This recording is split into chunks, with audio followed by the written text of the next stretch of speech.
Hi guys, I know the last video I uploaded was kind of depressing, but shit, I'm sorry, I've got more bad news. It happened about a week ago, and it was so sudden.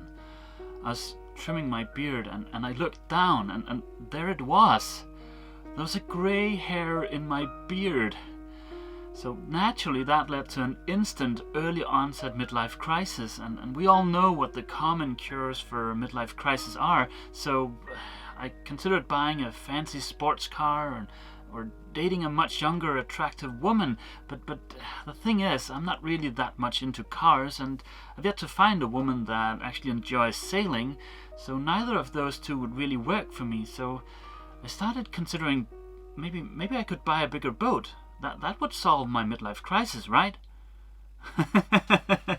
Well, I am kidding about the midlife crisis, of course, but the grey hair, that actually happened, which was kind of surprising because I'm only 35, but yeah, that doesn't bother me at all. More importantly, I wasn't kidding about buying a bigger boat, because I've actually already made an offer on a bigger boat, and that offer has been accepted. So in my last video I mentioned I might have a bit of a surprise for you guys, and well, the bigger boat is that surprise. Well, actually the surprise is the bigger boat, but also the trip to bring the boat back home to Denmark, but we'll get back to that. Just to be serious for a few seconds, and well, before we do that, I do hope you enjoyed my little attempt at humor in the beginning of this video. There's nothing like a bit of humor to try and lift the mood. But yeah, just to be serious for a few seconds, I want to thank you guys so much for all of the awesome comments that I received on my last video. I'm still super bummed that I didn't get to cross the Atlantic this time, but I'm okay with it, and yeah, but by the time I was uploading that video, actually for a week after that, I was still sick, and well, getting almost 300 comments that tell you that what you did were okay, and well, that you guys understand, that's well, you guys are awesome, and thank you for all of the lovely comments. But let's get back to the topic of this video. About a week and a half ago, I grabbed a flight to Edinburgh in Scotland, and through the magic that is public transportation, after about a day I found myself in the town where the boat is currently tied up. Now, I'm no expert in small Scottish towns, but I'd say this small town is very much similar to some of the smaller towns I passed through on the way there, with a couple of exceptions, one of them being that this town has some really cool old buildings in the center. So hopefully for a later video I'll be able to study up on the history and give you guys a bit of details and maybe even a tour of the town. So I got off the bus and I made my way through the town towards the marina. It was a really lovely day, the sun was shining, and I really enjoyed the walk, and it almost felt like the first day of spring. The birds were chirping and the sunshine, and then again it might just have been because I was so excited to see this boat in person, because I've actually been stalking this boat online for almost 5 months now. So yeah. I turned a corner and I was able to see the marina, and well, it was obviously low tide, and I've never been to a place with that huge of a tidal range before, so that was actually quite fascinating to see. So I made my way onto the pontoon, and well, there she was. This is in all likelihood going to be my next boat. She's a 1987 Warrior 38. Sadly, I don't have a lot of video from the time I spent aboard the boat, because frankly I was simply too busy checking out the boat, and I forgot to hit the record button.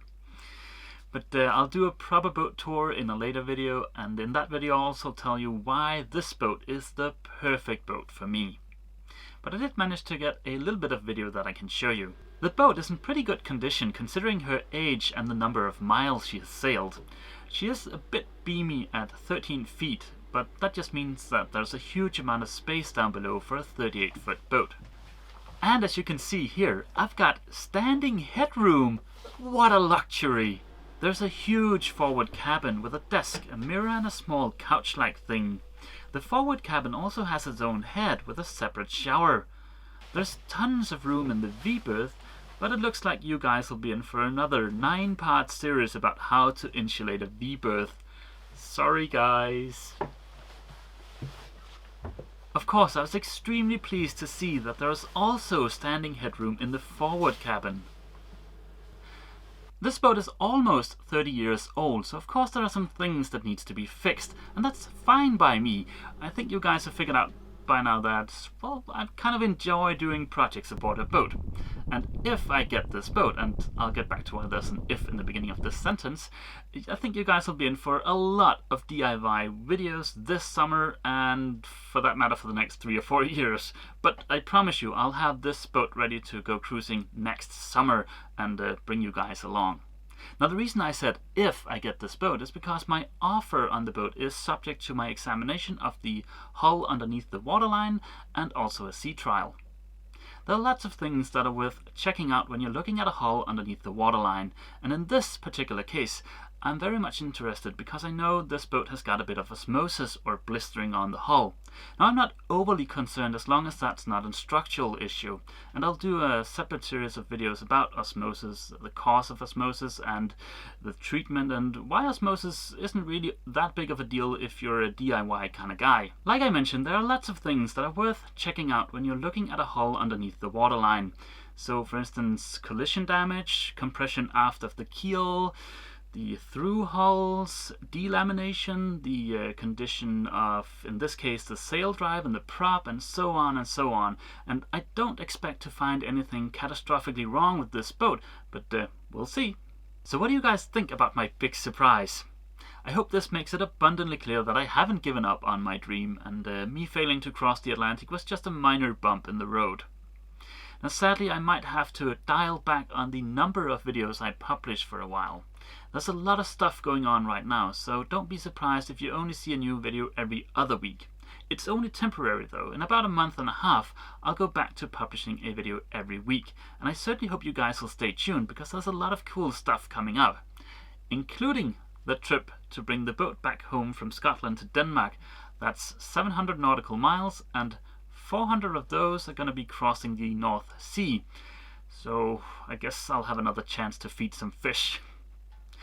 Well guys, I better get back to my to-do list because, man, buying a boat is a lot of work. So yeah, I guess that's it for this video guys. See you! Jökull and I hope you've enjoyed this video. For more videos like it, click subscribe. Please consider leaving a comment and a thumbs up. It really helps me a lot and I appreciate your support very much. If you're new to the channel, please check out the introduction playlist. If you want to watch every single video I've ever published, check out the playlist named All Videos. It contains every single video listed in chronological order.